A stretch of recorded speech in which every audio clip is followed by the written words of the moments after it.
Bismillahirrahmanirrahim. Assalamualaikum warahmatullahi wabarakatuh.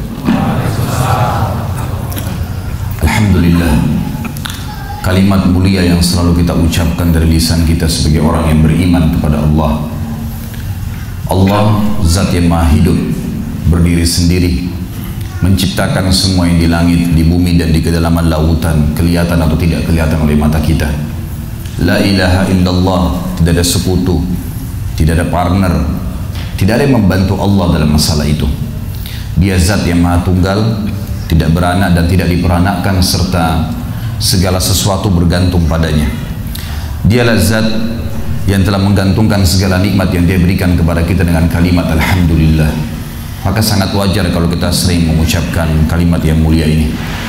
Juga yang kedua, kita manjatkan salam hormat kita, salawat dan taslim kepada satu-satunya guru, kiai, suri tauladan. Semua yang mengikutinya pasti akan selamat, dadahnya akan penuh dengan kelapangan, tahu mana boleh dan mana tidak boleh, halal haram, dan pada saat meninggal masuk ke dalam surga. Dan semua orang yang memungkiri risalahnya pasti akan sesak nafasnya, tidak tahu mana yang benar dan mana yang salah, serta pada saat meninggal masuk ke dalam neraka. Maka beruntunglah orang-orang yang menjadi umatnya, dan kita dianjurkan oleh Allah yang memang memerintahkan para malaikatnya dan kita semua untuk memberikan salam hormat, salawat dan taslim kepada Nabi SAW. Makanya sangat wajar sebagai pengikut yang setia dan ingin selamat selalu membacakan kalimat salam yang mulia ini. Tentu kalau kita gabungkan dua-duanya teman-teman sekalian, kita mengucapkan Alhamdulillah wassalatu wassalamu ala Rasulillah. Yang pertama, saya ingin sampaikan dukungan saya kepada teman-teman di Denpasar ini agar sering hadir di majelis ilmu, karena memang ilmu itu satu-satunya tangga dalam agama kita untuk mencapai iman.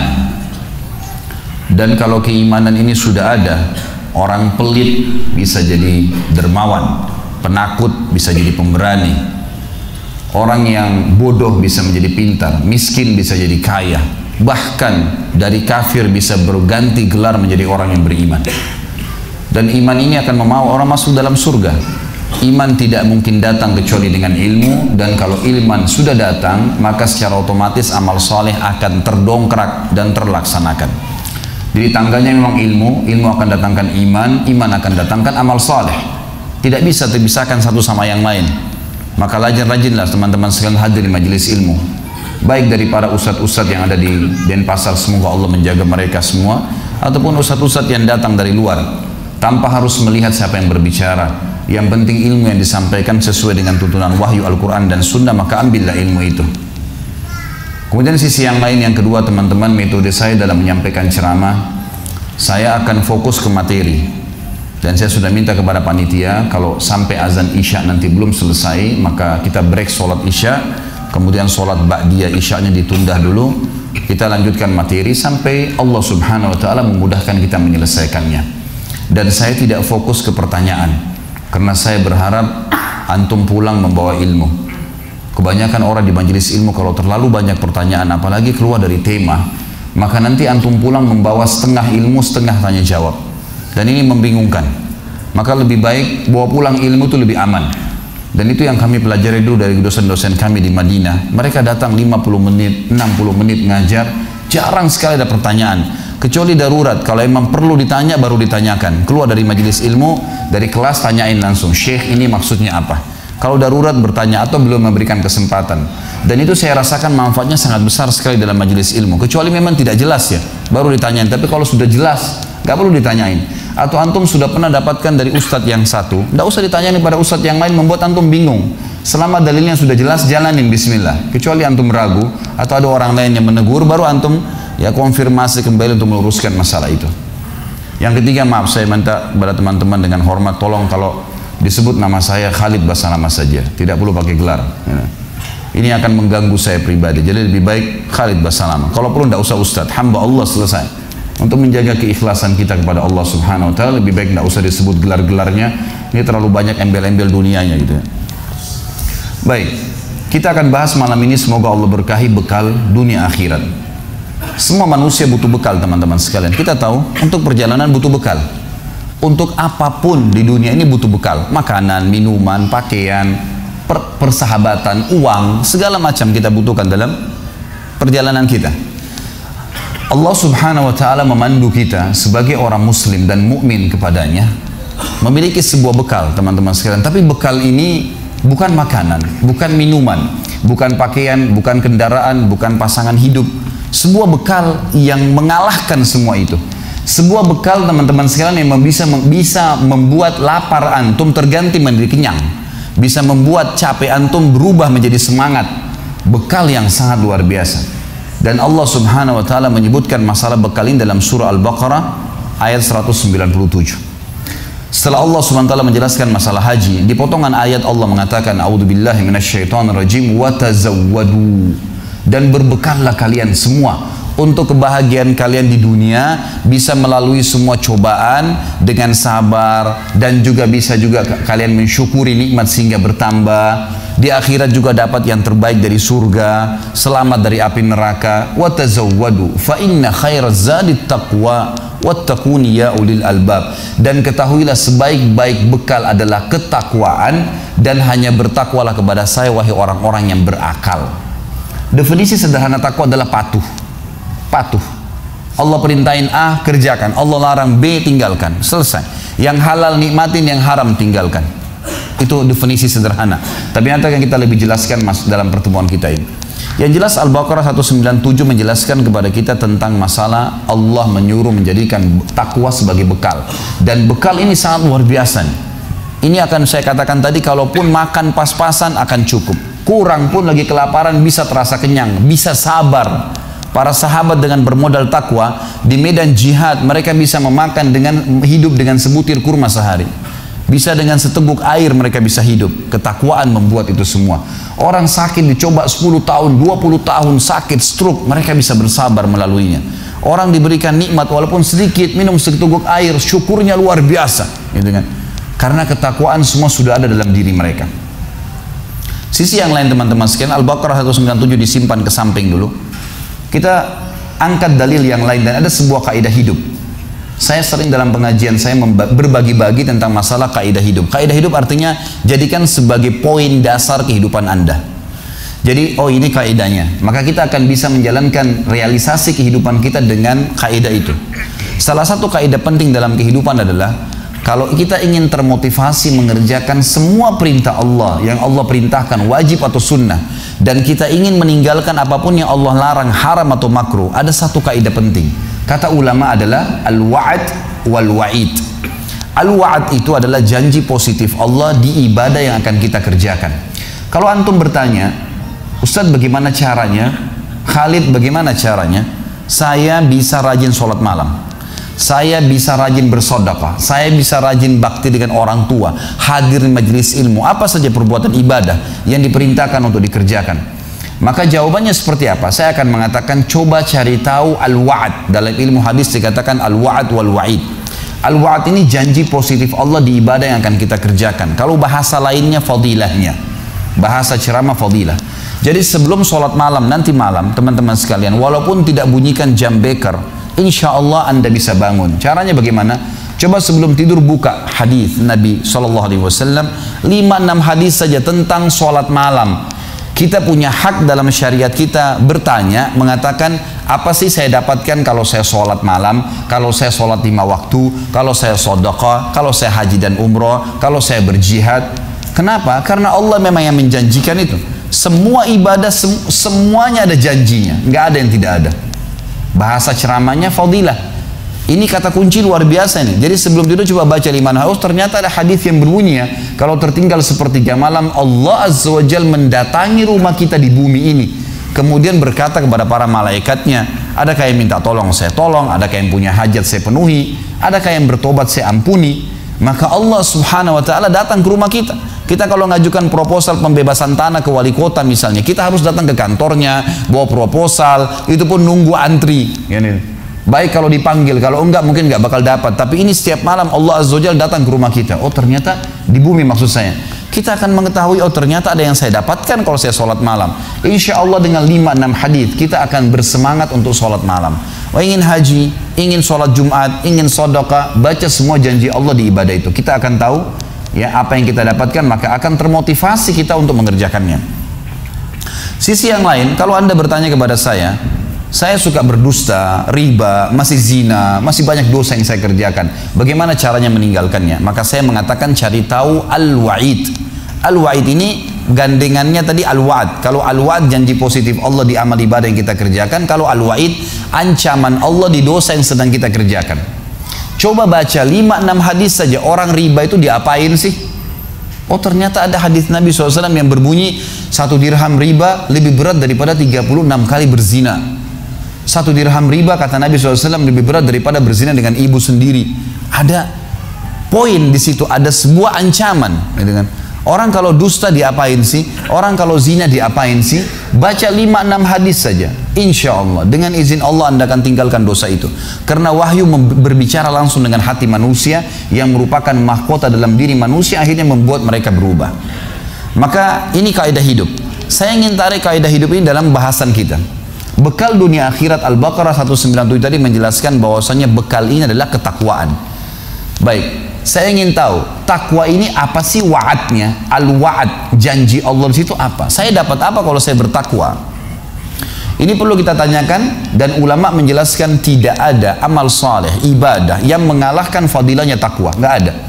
Takwa ini sampai disebutkan, saya pernah cari dalam Mu'jam Al-Fadul Quran teman-teman sekalian, yang saya temukan, mungkin keterbatasan ilmu saya, tapi saya temukan secara saya detail memeriksa, ada 226 ayat yang berbicara masalah ketakwaan. Dan ulama mengatakan tidak ada amal saleh yang mengalahkan fadilah ketakwaan. Fadilah yang ada 10, 30, 100 fadilah. Ini 226 ayat dengan beragam macam termnya.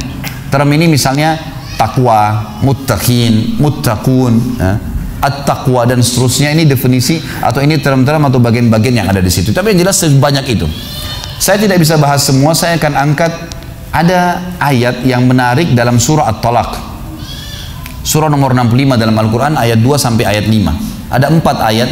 4 ayat ini menariknya karena 4-4-nya menyebutkan fadilah tentang ketakwaan. Apa sih kita dapatkan kalau bertakwa? Ayat 2-nya.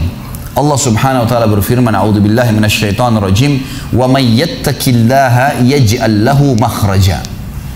Siapa yang bertakwa kepada Allah, ini manfaat pertama Anda dapatkan, Allah akan jadikan untuknya makhraja. Apa itu makhraja, teman-teman? Kita coba fahami dan kita detailkan, ditarik benang merah pemahaman dari bahasa Arab ini.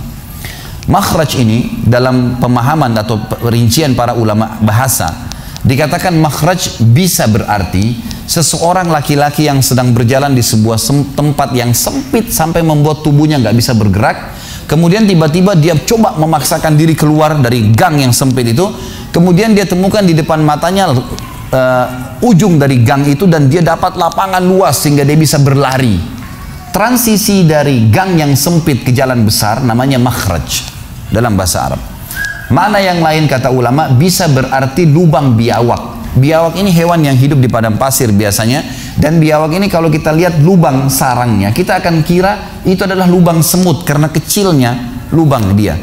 Jadi biawak besar, tapi dia kalau masuk ke dalam lubangnya, sarangnya di bawah tanah, maka dia tutup kembali dari dalam sehingga seakan-akan lubangnya kecil.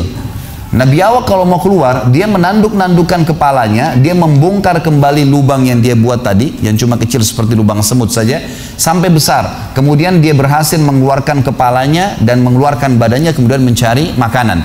Lubang biawak yang dia gali kembali sehingga tubuhnya bisa keluar, nama lainnya makhraj. Dinamakan makhraj. Jadi teman-teman kalau umroh atau haji, bisa lihat tangga darurat di hotel-hotel di sana. Untuk menyelamatkan diri kalau kebakaran ditulis mim kha ra jim, makhraj, gitu kan. Jadi ini darurat, kalau sudah kepepet bisa lewat sini, gitu kan. Liftnya nggak jalan, kebakaran, bisa menyelamatkan Anda, gitu loh bahasanya. Allah menjanjikan di ayat 2 surah At-Talaq, wa may yattaqillaha yaj'al lahu makhraja. Siapa yang bertakwa kepada Allah, Allah akan jadikan makhraja dalam hidupnya, jalan keluar dari masalah yang dia hadapin yang sangat lapang, luas, gitu kan. Ayat ketiga Allah janjikan fadilah yang kedua, wa yarzuqhu min haitsu la yahtasib, dan Allah akan berikan kepadanya rezeki dari tempat dia tidak sangka-sangka. Saya mengajak teman-teman untuk hadiri ceramah besok insya Allah. Saya tidak tahu, panitia bisa ditanya alamatnya, ada besok subuh dan ada besok malam. Kalau tidak salah besok subuh itu kenalilah Tuhanmu kau akan bahagia. Judulnya kita akan bicara lebih jauh tentang Allah Azza wa Jal. Kemudian maghrib nanti kita akan bicara saudaraku nilai rahasia rezekimu. Akan lebih panjang lebar saya jelaskan masalah rezeki dan sumber-sumbernya, gitu kan. Rezeki ini banyak orang fahami hanya baju, makanan, minuman, pakaian, tempat tinggal. Padahal rezeki itu sangat luas, lebih luas daripada itu. Mata kita bisa menangkap cahaya. Sekarang Anda bisa lihat saya bisa lihat Anda karena ada cahaya lampu ini. Ya. Kalau tidak ada cahaya sekuat apapun, mata kita senormal apapun tidak bisa lihat apa-apa. Gitu kan? Berarti bisanya mata kita menangkap cahaya sebuah rezeki. Suara kita bisa menangkap suara sebuah rezeki. Seterusnya. Kita masih bisa mencerna dan membedakan mana pedas, mana pahit, mana manis dalam waktu seketika dengan lidah kita, sebuah rezeki. Artinya seluruh ini adalah rezeki. Dan Allah mengatakan wa yarzukhu, dan Allah akan berikan dia rezeki semua kebutuhannya. Bukan cuma sekedar duit, makanan, minuman, pakaian dan seterusnya, tapi semua kebutuhan yang bisa membuat roda kehidupannya berputar dari tempat yang dia tidak sangka-sangka akan datang dengan sendirinya. Ini ayat yang kedua. Maaf, ayat kedua tapi nomor fadilah kedua cuma ayat nomor 3 dalam surat Talaq. Saya tidak lanjutkan ayatnya karena itu berhubungan dengan tawakal. Sampai sini bahasannya. Ayat keempat, fadilah ketiga di ayat keempat At-Talaq. Lanjutannya Allah mengatakan wa may yattaqillaha yaj'al min amrihi yusra. Siapa yang bertakwa kepada Allah, Allah akan jadikan, kata ulama, relevansinya adalah dengan ayat nomor 2 tadi. Ayat nomor 2 Allah janjikan makhraja. Di situ jalan keluar, tetapi di sini jalan keluarnya belum dirincikan mudah atau sulit. Misal, ada orang diberikan jalan keluar sama Allah Azza wa Jalla karena sakit harus melalui operasi dulu. Jalan keluar sembuh tapi operasi dulu. Cuma di ayat keempat Allah pastikan wa may yattaqillaha yaj'al min amrihi yusra. Siapa yang bertakwa kepada Allah, Allah akan jadikan makhrajanya di ayat kedua itu yusra, mudah, tanpa operasi bisa sembuh, gitu kan. Dan ini luar biasa nih. Ya, jadi artinya memang Allah SWT akan berikan jalan keluar tanpa ada cobaan pun bisa datang kepada dia jalan keluarnya. Gitu. Ada seorang teman-teman sekalian, sedikit saya sisipkan kisah di sini, mengagetkan dunia kedokteran di Timur Tengah. Seorang pengusaha, masya Allah punya keluarga yang sangat besar, dia berpoligami, punya istri yang 4, kemudian anaknya banyak, harta kerbanya banyak, perusahaan yang dia tanggung itu lebih dari 20 perusahaan di bawah naungan dia. Orang kaya raya mampu. Subhanallah, satu waktu di umur 63 tahun dia datang periksa ke dokter, dia ngerasa nggak enak, sesak nafas. Waktu difoto di ronsen, tiba-tiba dokter yang foto itu kaget. Waktu selesai di ronsen, dia katakan, mana tadi pasien yang di ronsen? Mana pasien tadi? Pasien ini masih duduk di depan. Pastikan pasien ini cari di ruang kematian. Nggak mungkin, secara ronsen sudah tidak bisa. Jantungnya tidak berdetak. Orangnya tidak berdetak jantungnya. Subhanallah, pada saat dicek ternyata tidak berdetak betul. Di tanah mana dokter ini tidak percaya, dia teriak, dia mengatakan ada orang mati baru di ronsen tapi bernafas, gitu kan. Dia panggil telepon teman-teman spesialisnya, kemudian ditelepon datang. Kemudian dikasihlah gambar tersebut kepada temannya mengatakan, mana jenazah ini? Kata temannya yang dokter yang satu yang foto pertama, ini bukan jenazah, ini orang yang lagi duduk. Kaget dokter yang kedua, jantungnya tidak berdetak secara medis, nggak mungkin bisa hidup. Bagaimana ceritanya nih? Dipanggil, apakah ini punya Anda? Dia bilang, iya ini punya saya. Dicek lagi kedua kali, benar. Dua-dua dokter ini tahu secara teoritis, shock. Ini nggak mungkin orang mati nih. Nggak ada ceritanya nih. Dipakai alat USG pun jantungnya tidak berdetak. Kok bisa hidup nih? Bisa ngobrol. Telepon teman-temannya, sampai dokter-dokter yang asli dari Jazirah Arab pun yang ada di Eropa, dokter spesialis pada datang keesokan harinya, cek, nggak percaya kejadian ini. Dicek ternyata benar. Kemudian ditelusurin lah, kira-kira bagaimana bisa orang ini masih bernafas, masih ngomong. Si pasien ini mengatakan, ada apa sebenarnya? Dia bilang, orang seperti Anda nggak mungkin hidup, sudah mati. Lalu kata dia, apakah orang seperti saya, jantung tidak berdetak, bisa punya keluarga? Mereka bilang mustahil. Dia bilang, saya punya istri dan saya melayani mereka. Apakah orang seperti saya bisa bekerja? Dia bilang mustahil, saya menaungi 20 perusahaan saya. Semuanya bisa berjalan. Mereka nggak percaya. Sampai datang seorang dokter yang senior dari Jerman, datang khusus karena kasus masalah ini, diundang oleh dokter-dokter spesialis tadi. Dicek, ditemukan ternyata teman-teman sekalian, di bagian bawah jantungnya ada urat-urat saraf seperti terbuat ya, seperti dibuat secara alami yang mengalirkan darah-darah tertentu sehingga ada pompa nafas di situ. Tidak ada di manusia lain, cuma di orang ini saja. Semua dokter mengatakan ini nggak masuk di akal, nggak ada manusia seperti ini di dunia. Jantungnya sudah tidak bergerak tapi masih bisa hidup karena dari rongga-rongga urat saraf yang keluar itu bisa masuk udara, oksigen dan terpompa akhirnya hidup dan hidupnya normal, gitu kan. Subhanallah, ini sesuatu keajaiban. Lalu kemudian ditanggapi oleh seorang syekh yang memang teman dekatnya orang ini mengatakan, yang saya tahu, ini semua disampaikan dalam khutbah Jumat. Lalu dia mengatakan, yang saya tahu orang ini tidak pernah ketinggalan puasa Senin Kamis, tidak pernah ketinggalan puasa Ayyamul Bid, semua puasa sunnah dan wajib dijalankan, dan tidak pernah buka puasa sendiri, pasti buka puasain orang lain. Tidak ada kegiatan sosial, bangun buat gali sumur, bangun masjid, bagi kitab Al-Quran, tidak pernah kecuali dia ada di situ. Walaupun andilnya tidak besar, tapi selalu ada. Orang tuanya selalu dibaktiin, selalu bersedekah, selalu kalau datang kepada saya diskusi tentang masalahnya orang. Ini ada tetangga saya punya masalah begini, bagaimana jalan keluarnya secara syariat dan seterusnya. Hidupnya sibuk dengan ibadah kepada Allah Subhanahu wa taala. Allah ciptakan urat saraf khusus sehingga bisa terpompa ya, udara masuk ke jantungnya.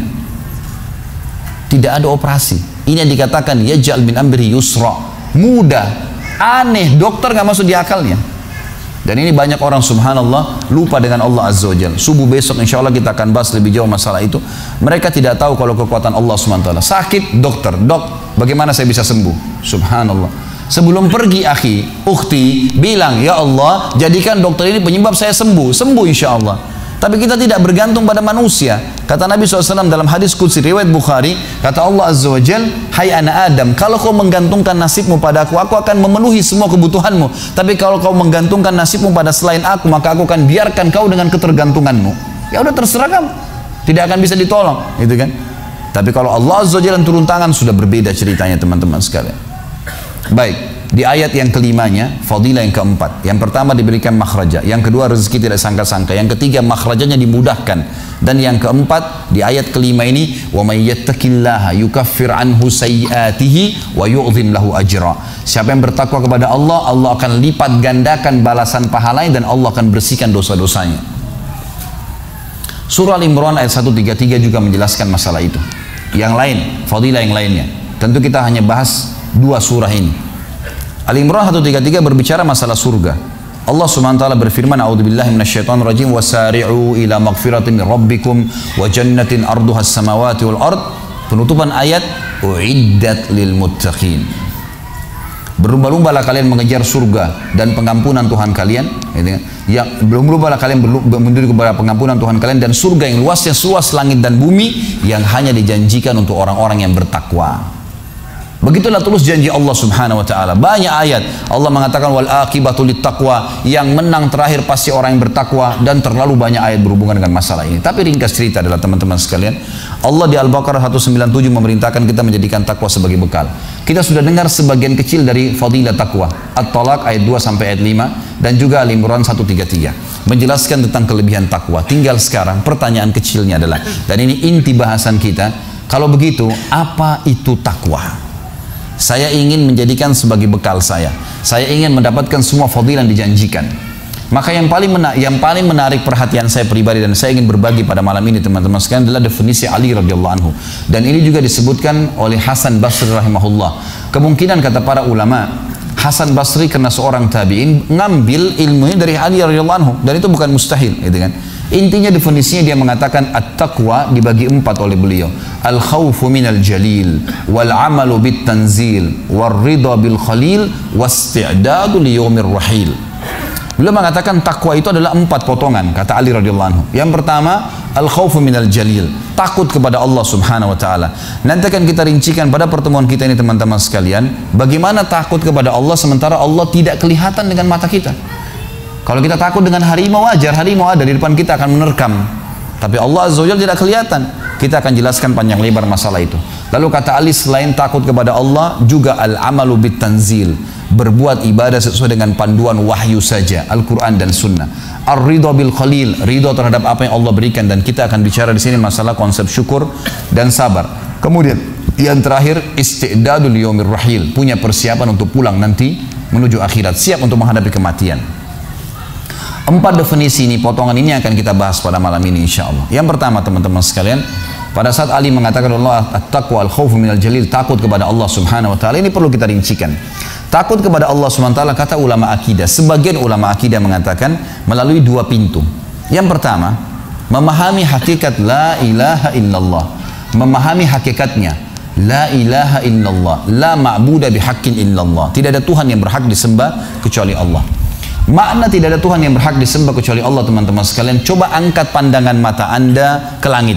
Semua yang Anda bisa lihat di langit sana, apa yang bisa dijangkau oleh mata kita? Bintang-bintang, termasuk matahari dan bulan, kemudian awan, pergantian siang malam, burung-burung yang berterbangan, yang kelihatan dengan mata kita. Dan orang beriman tahu, di langit juga ada makhluk Allah namanya malaikat. Dan malaikat ini jumlahnya lebih banyak daripada manusia. Jelas sekali. Saya kasih contoh rasional, jumlah manusia sekarang populasinya 7,3 miliar. Kalau manusia didampingi, orang beriman tahu ada dua malaikat, kiri kanan catat amal baik, amal buruk, dan ada satu malaikat hafadhah, menjaga dia. Berarti setiap manusia didampingi oleh berapa malaikat? 3. Kalau jumlah manusia 7,3 miliar, berarti berapa jumlah malaikat yang mendampingi manusia saja? 23 miliar. Itu baru itu. Belum yang urus gunung, belum yang turunkan hujan, belum yang cabut ruh, belum yang tiupkan ruh, belum, banyak sekali. Gitu kan? Tidak terhingga jumlahnya. Jadi di langit sana ada jumlah malaikat. Nanti akan saya jelaskan papar juga ini sedikit, insya Allah besok subuh. Tapi yang jelas di sana ada makhluk Allah. Di sana itu semua, ya, yang kelihatan dan tidak kelihatan di langit disimpan dulu contoh ini. Di bumi yang kelihatan dengan tidak kelihatan oleh mata kita, manusia misalnya, kita tahu ada paras wajah berbeda, ada warna kulit berbeda, postur tubuh berbeda, gitu kan? Kemudian bahasa, gitu, suku, bangsa dan seterusnya. Kemudian juga yang kelihatan yang lain hewan-hewan, jutaan space hewan yang ada di daratan dengan beragam macam karakter sifat-sifatnya. Kemudian yang ada di lautan, miliaran jumlah makhluk ini, ya, hewan-hewan ini. Kemudian tumbuh-tumbuhan, ada yang besar, ada yang kecil, ada yang warna hijau, ada yang warna kuning, warna merah, buah-buahannya beragam macam, sayur-sayurannya, ada yang di bawah tanah, ada yang merata dengan tanah, ada yang tinggi menjulang ke langit dan seterusnya. Kemudian juga yang lain-lain, yang kelihatan apalah, air, ya, batu dan seterusnya. Dan yang tidak kelihatan, kita tahu ada makhluk Allah tidak kelihatan seperti jin misalnya di bumi ini. Kita juga tahu ada makhluk Allah yang tidak kelihatan, perasaan manusia, suka, sakit, senang, ya, sedih, bisa dirasakan tapi kita tidak lihat. Ada makhluk semuanya. Semua itu teman-teman sekalian, yang di langit tadi kelihatan tidak kelihatan, di bumi kelihatan tidak kelihatan, kalimat rahasianya la ilaha illallah. Nggak ada yang menciptakan, mengurus, mengawasi, ya, mengontrol, memiliki dan memusnahkan kecuali Allah. Ini makna hakikatnya. Orang kalau faham makna ini teman-teman sekalian, tidak akan pernah takut, bergantung, memohon kecuali kepada Allah. Saya kasih contoh. Seorang salaful ummah dari tabi'in pernah mengadakan perjalanan perniagaan dari Baghdad, ibu kota Irak, ke Damaskus, ibu kota Syria. Zaman dulu orang mengandalkan cahaya matahari. Nggak ada penerangan kayak kita sekarang.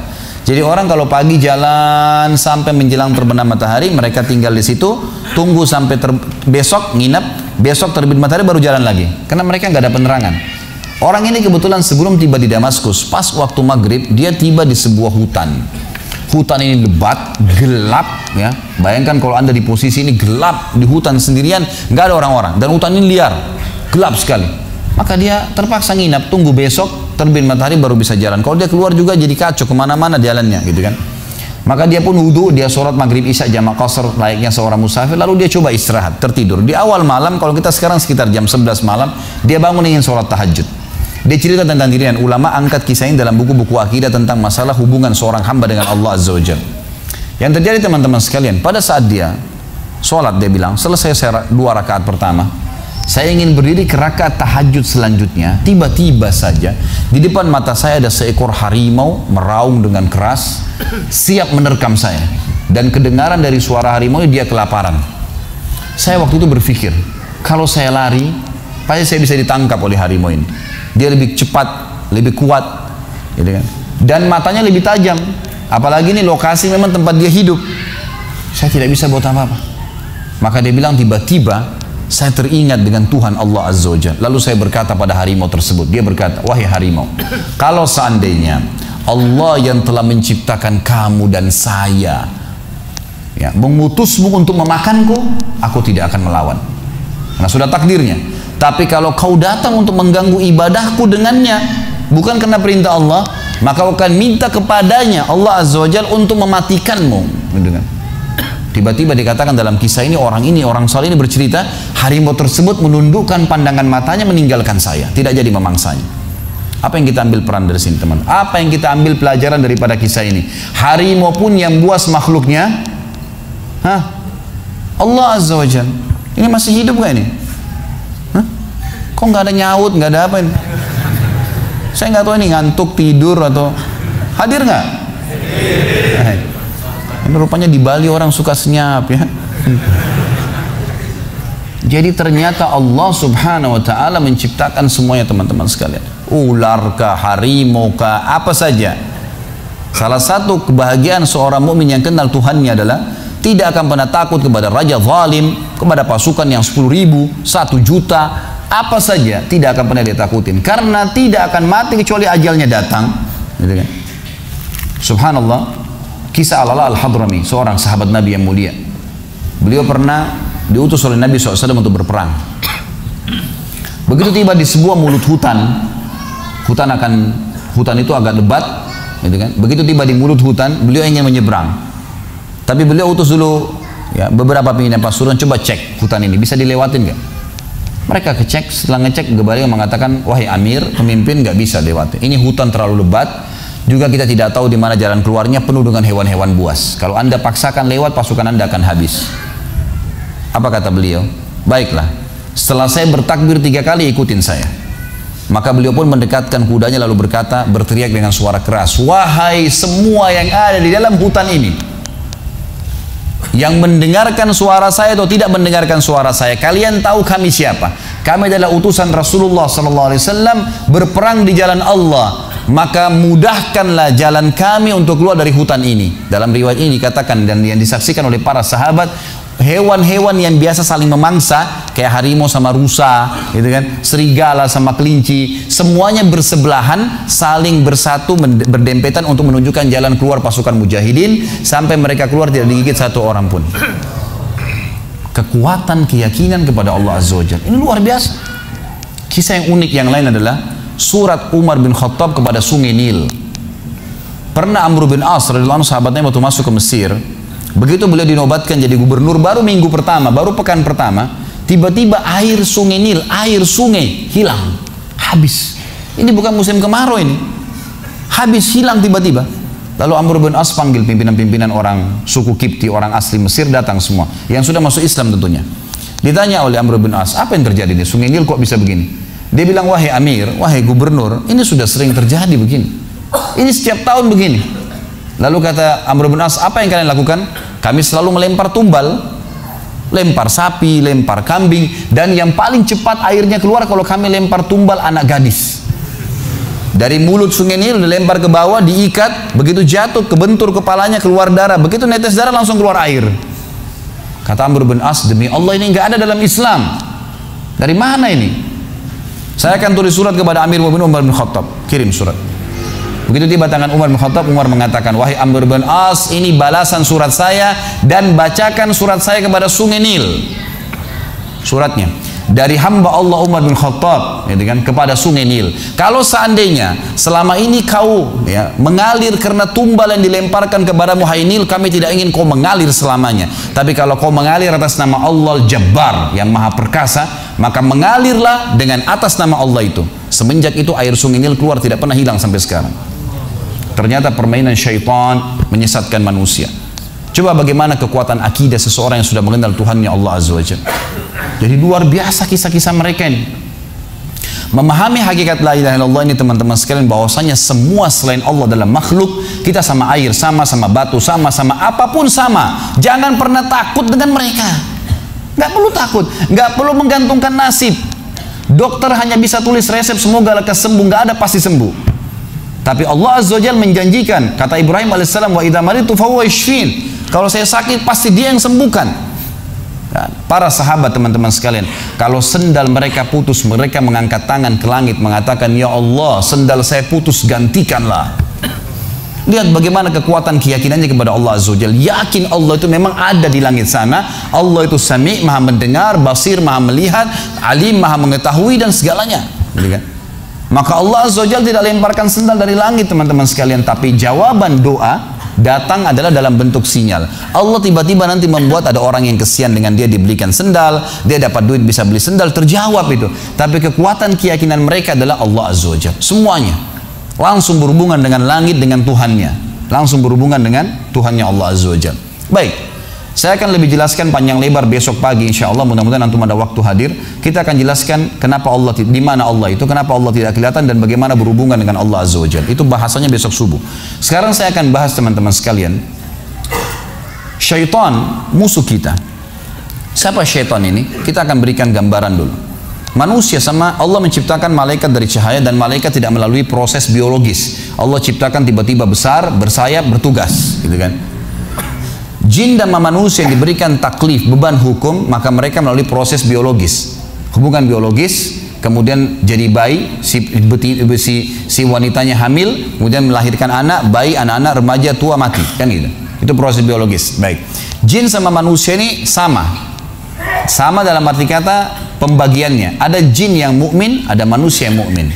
Dan ini jin mukmin sama manusia mukmin mustahil kerjasama, nggak mungkin kerjasama, dan tidak mungkin berinteraksi, karena kita nggak boleh berteman, bergaul, tidak, Allah buat tidak kelihatan, apalagi sampai menikah, apalagi sampai minta tolong, mustahil. Yang beriman tidak akan melakukan ini. Manusia beriman dan jin beriman. Tinggal yang kedua, ada golongan manusia namanya fasik, ada jin juga fasik. Siapa fasik ini? Orang beriman kepada Allah tapi fasik, masih berbuat dosa. Beriman pada Allah, muslim, tapi masih zina, masih bohong, masih riba, ini namanya fasik. Ada golongan ketiga manusia kafir, ada jin kafir. Khusus di alam jin, yang fasik sama yang kafir ini namanya syaitan. Namanya syaitan. Dipimpin oleh iblis. Jadi semua syaitan pasti jin. Tidak semua jin itu syaitan. Faham ini ya?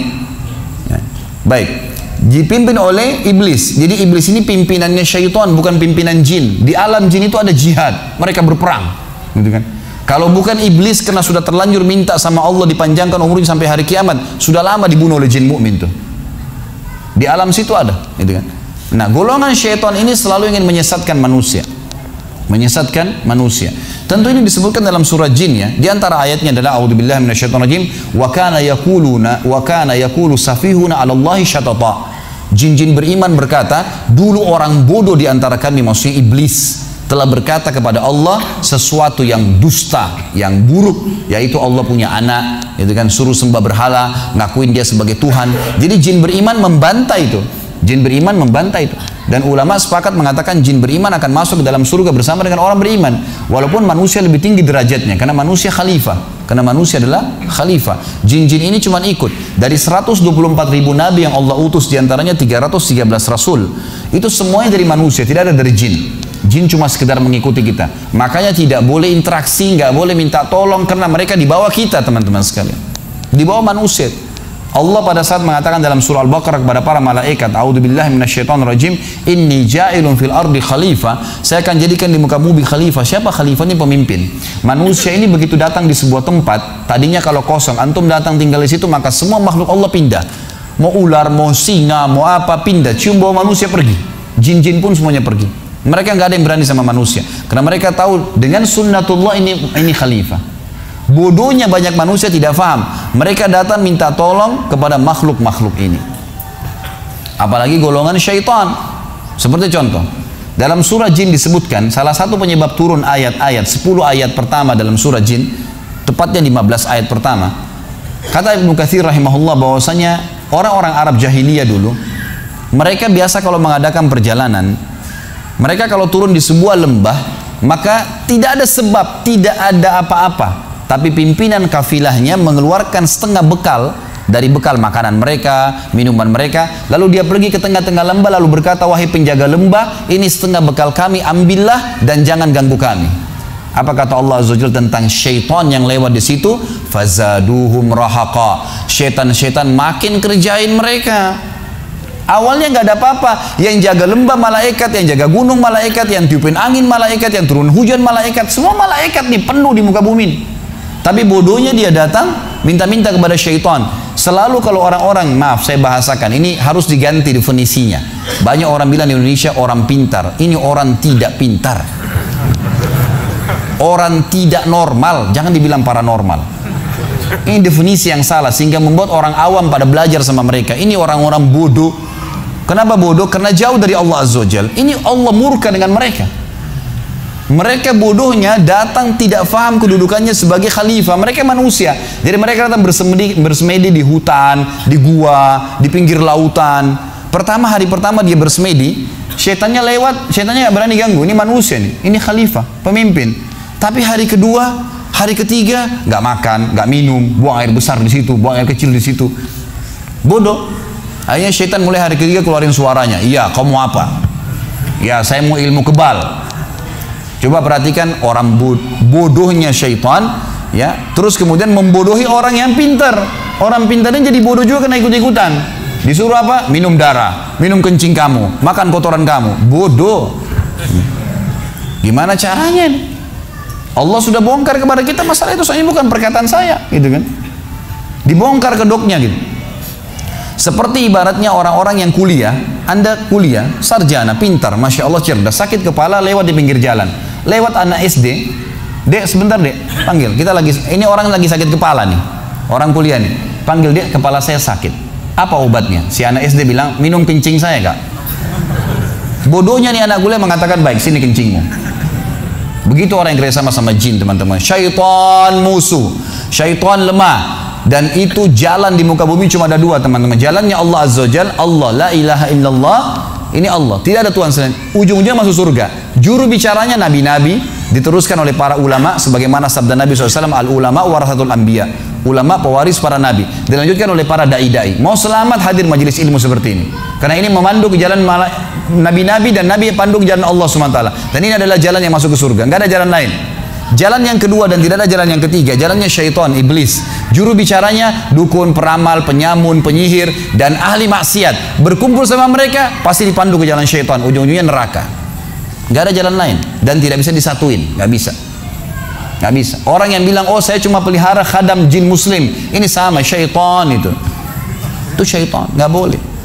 Inna syaitana lakum aduun fattakhiduhu aduwa, kata Allah. Syaitan musuh kalian, jadikan musuh. Tahu musuh teman-teman sekalian? Kalau saya lagi berhadapan sama musuh di medan perang, saya pegang perisai, pegang pedang. Lalu musuh saya juga begitu. Kalau saya tidak nangkis, tidak nyerang, diapain sama musuh? Dibacot lah, dibunuh pasti, gitu kan? Kalau tidak nangkis, digoda sama syaitan, dibisikin, a'udzu billahi minasyaitonir rajim. Lawan, tepis, tangkis. Dibisikin apa-apa, jangan ikutin. Seperti orang lagi tawarin produk, kita lagi di mobil ditawarin produk, gak usah buka kacanya, gitu kan? Syaitan begitu, jangan dihiraukan. Ada lawan jenis lewat itu begini, enggak, saya tidak mau lihat, tetap jalan. Dia gak bisa buat apa-apa. Kata Nabi SAW, nanti iblis akan dikeluarkan di hari kiamat dari tengah-tengah neraka. Hadis sahih riwayat Bukhari Muslim. Akan keluar iblis di sebuah tiang di tengah-tengah neraka dan dia akan berkhutbah. Saya sarankan jangan dengar khutbah ini. Ini Allah sudah bongkar dari sekarang di neraka, naudzubillah. Dia mengatakan dalam Al-Quran, innallaha wa'adakum wa'adal haq wa wa'adtukum fa akhlaftukum. Allah janjikan kalian janji-janji yang benar, sholatlah dapat ini, puasalah dapat ini, hajilah dapat ini semua. Dan saya juga ikut-ikut janji-janji kalian, tapi saya dustai kalian.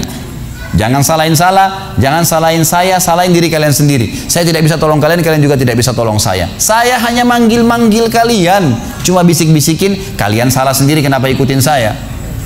Lihat, Allah sudah bongkar kekonyolan syaitan. Orang yang ikut akan ditipu seperti ini. Syaitan teman-teman sekalian ingin mengalihkan ketergantungan seorang manusia kepada Allah Tuhannya, kepada dia. Dan syaitan memiliki dua pintu utama untuk masuk ke manusia. Ada pintu-pintu lain, tapi dua pintu utama. Yang pertama, marah. Yang kedua, takut. Marah. Di sebuah hadis Bukhari dijelaskan ada dua orang sahabat bertengkar sampai wajah mereka memerah. Kata Nabi SAW, saya tahu kalimat kalau keduanya mengucapkan akan hilang marah dari mereka. Kata ada sahabat di sebelah Nabi SAW berkata, apa itu ya Rasulullah? Kata Nabi SAW, kalau salah seorang di antara mereka atau keduanya membaca, a'udzu billahi samii'il 'alim minasyaitonir rajim. Saya berlindung kepada Allah yang maha mendengar dari syaitan yang rajim. Apa itu rajim? Indonesia terjemahkan terkutuk. Kalau saya masih punya terjemahan berbeda nih. Rajim itu dari kata-kata rajam, dilempar. Jadi bukan terkutuk ya. Makna ulama mengatakan dalam tafsir ar-rajim artinya adalah kalau kita membaca satu kali isti'adzah, Allah utus malaikat untuk memanah syaitan yang sedang menggoda kita dengan panah-panah api. Makanya dikatakan ar-rajim. Kalau terkutuk masih sempit. Ini memang dipanah oleh malaikat. Makanya kalau antum merasa terganggu jalan di tempat gelap merinding, ada bisikan a'udzubillahi minasyaitonirrajim. Masih ada 2 kali. Insya Allah maksimal 5 kali saya jamin dengan izin Allah nggak ada lagi itu. Hilang semua itu. Karena malaikat datang, bukan tugas kita, nggak usah repot-repot, manusia khalifah, nggak usah repot-repot lawan syaitan, udah malaikat tugasnya. Gitu kan. Allah kasih malaikat tidak tidur, tidak capek, kuat, bisa lawan mereka, bukan tugas kita. Baca a'udzubillahi selesai. Yang kedua teman-teman, saya tidak bahas terlalu banyak masalah emosi, tapi yang jelas ini pintu syaitan. Makanya Nabi SAW mewasiatkan kepada seorang sahabat laki-laki yang datang, ya Rasulullah wasiatkan saya, kata Nabi, la taghdab. Apalagi ya Rasulullah, la taghdab. 3 kali, la taghdab. Jangan kau marah, jangan kau marah, jangan kau marah. Orang yang emosional dikuasai oleh syaitan. Makanya dalam ilmu beda diri pun, kalau ada orang yang baru belajar 2-3 jurus, pasti cari gara-gara di jalan tuh, mau nunjukin ilmunya. Tapi orang kalau sudah master nggak kelihatan, tenang, kayak orang bodoh. Nanti kalau darurat baru ngeluarin ilmunya, karena emosinya sudah bisa dikontrol. Jadi orang kalau masih bisa ngontrol maka makin luar biasa. Makanya Nabi SAW mengatakan dalam hadis Bukhari, laisa sur'atu bil ghadab. Bukan emosi itu dilihat dari, bukan keperkasaan, kedewasaan, kebijaksanaan dinilai daripada marah-marahnya orang. Emosinya banting pintu, suaranya besar. Walakinna sur'atu, tapi keperkasaan dinilai mammalaka nafsa indal ghadab, siapa yang bisa mengontrol dirinya pada saat emosi. Justru itu dia puncaknya di situ. Yang kedua yang saya ingin titik beratkan teman-teman sekalian, dan ini yang paling banyak di Indonesia dimasuki oleh syaitan, didukung juga dengan media-media syaitan.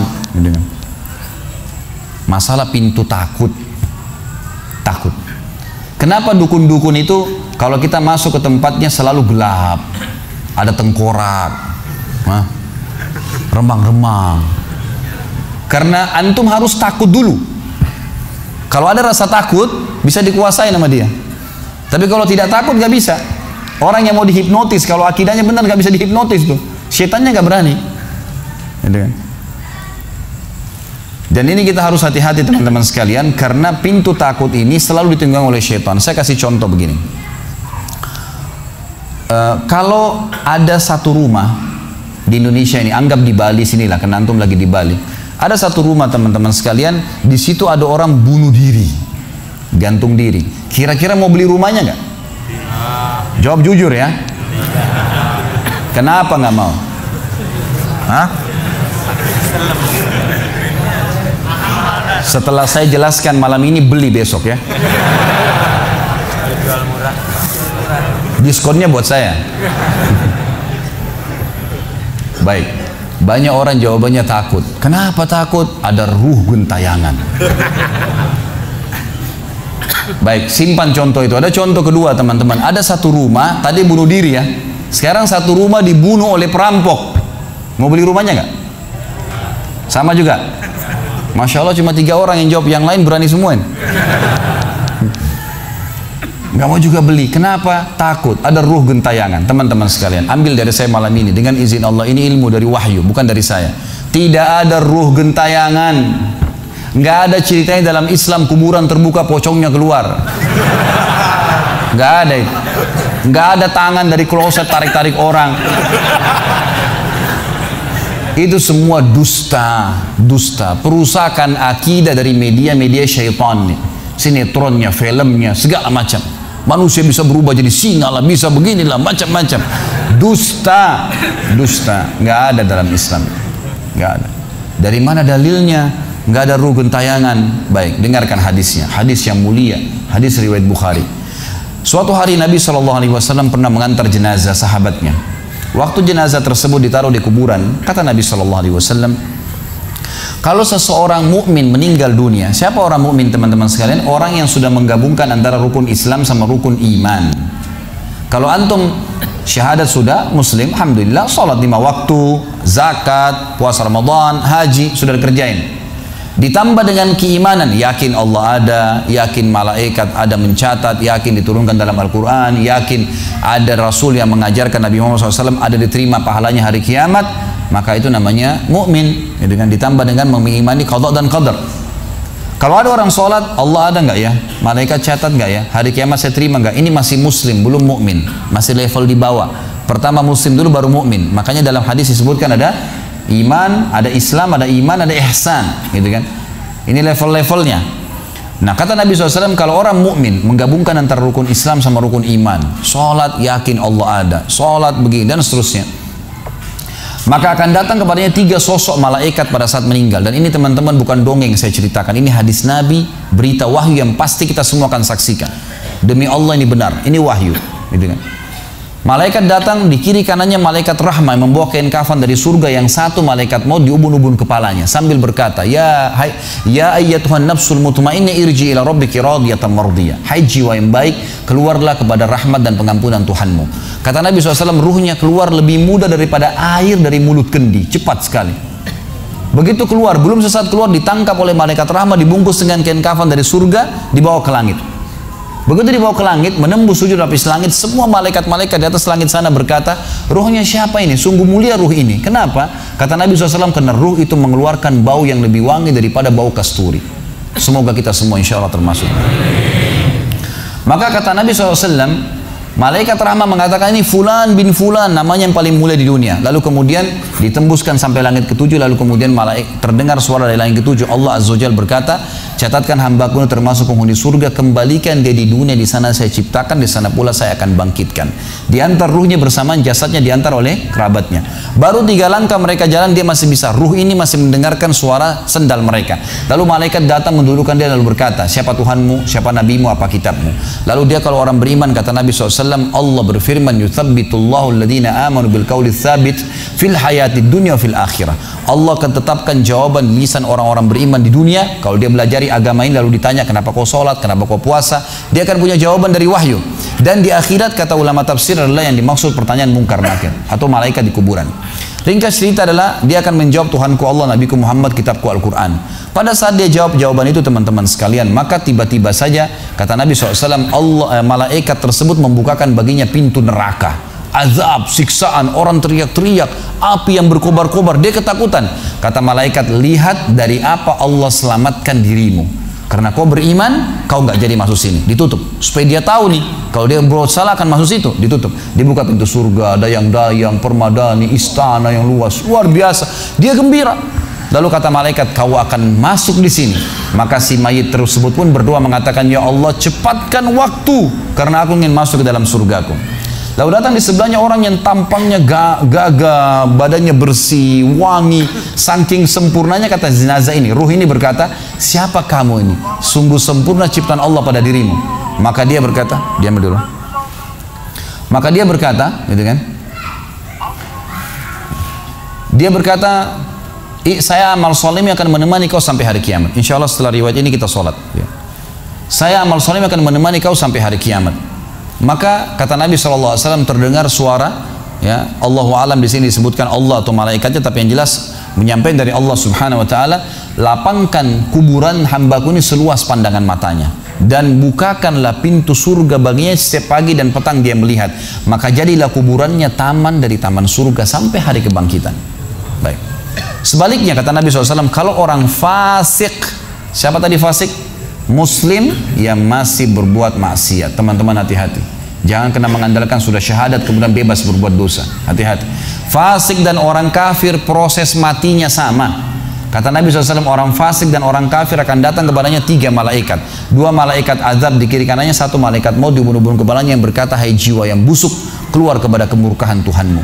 Maka ruhnya berantakan di tubuhnya, tidak berani keluar. Lalu malaikat maut menariknya dengan keras, ibaratnya seperti bulu domba yang dibasahkan, dililitkan di pohon berduri lalu ditarik dengan keras sehingga berantakan bulu domba itu. Keluar, belum sesaat keluar ditangkap oleh malaikat azab, dibungkus dengan kain kafan dari neraka, dibawa. Baru langit pertama nggak dibukain pintu oleh para malaikat. Lalu malaikat langit berkata, siapa ruh ini? Sungguh buruk ruh ini. Kenapa? Kata Nabi SAW, karena ruh itu mengeluarkan bau yang lebih busuk daripada bau bangkai. Wa na'udzubillah. Lalu malaikat azab membawa mengatakan, ini ruhnya fulan bin fulan, ya, orang yang disebutkan nama paling buruk di dunia. Lalu terdengar suara dari langit, Allah berkata, catatkan hambaku ini termasuk penghuni neraka. Di sana kembalikan dia di dunia, di sana saya ciptakan, di sana pula saya akan bangkitkan. Diantarlah ruhnya bersamaan pengantarnya mengantar jenazahnya. Begitu masuk dan 3 langkah, ya, Orang-orang mengantarnya lewat, malaikat datang mendudukkan dia, mengatakan siapa Tuhanmu, siapa nabimu, apa kitabmu. Walaupun muslim, rekam baik-baik ini. Ya, lahir dalam keadaan Islam, sesekali sholat, fasik, masih banyak masih tidak tobat sebelum meninggal, sama. Jawabannya kata Nabi SAW dengan orang kafir, innama aqulu kama kana yaqulun nas. Saya nggak tahu, saya cuma ikut-ikut dulu orang bilang apa, nggak bisa jawab. Lalu kemudian dibukakan baginya pintu surga, dayang-dayang, permadani, istana, pemandangan yang luar biasa, gitu kan? Maka dia kagum, kata malaikat, lihat dari apa kau haramkan dirimu. Dulu kau bisa masuk sini, tapi kau tidak mau, ditutup, dibuka pintu neraka, azab, siksaan, orang dipotong, teriak-teriak kesakitan. Lalu dia ketakutan, kata malaikat, ini tempat kau selamanya, kau tidak akan bisa lari. Maka dia berdoa mengatakan, ya Allah, jangan kau cepatkan waktu karena aku tidak ingin masuk ke dalam nerakaku. Lalu datang di sebelahnya orang yang buruk tampangnya, bau badannya nggak enak. Lalu saking buruknya, kata jenazah ini, kata ruh ini, siapa kamu ini, pergi dari saya, sungguh buruk ciptaan Allah pada dirimu. Maka dia mengatakan, tidak, saya amal burukmu yang akan menemani kau sampai hari kiamat. Lalu dalam penutupan hadis Bukhari ada dua riwayat. Yang pertama, Allah Azza wa Jal ya, mengirim kepadanya malaikat yang tidak punya penglihatan dan pendengaran. Allahu alam bagaimana nih, yang membawa sebuah besi, yang kalau besi itu seluruh jin dan manusia bersatu mau membalik saja mereka tidak mampu. Bayangkan seluruh jin miliaran, seluruh manusia miliaran, balik saja mereka tidak mampu. Ini saking kuatnya malaikat tersebut. Maka menghantamkan ke tubuh orang ini, hancur, diutuhkan kembali lagi. Begitu terus sampai hari kiamat. Riwayat yang kedua mengatakan Allah Azza wa Jal membuat dinding kuburannya merengut tubuhnya, menjepit tubuhnya sampai seperti ini tulang rusuknya. Kembali lagi, kata ulama hadis digabungkan keduanya, dipukul sambil diremukkan, dikembalikan lagi, begitu terus sampai hari kiamat. Maka teman-teman sekalian, dalil ini sebagai penutup dalam sesi pertama materi kita, teman-teman sekalian, dalil ini menjelaskan tidak adanya ruh gentayangan dalam Islam, nggak ada.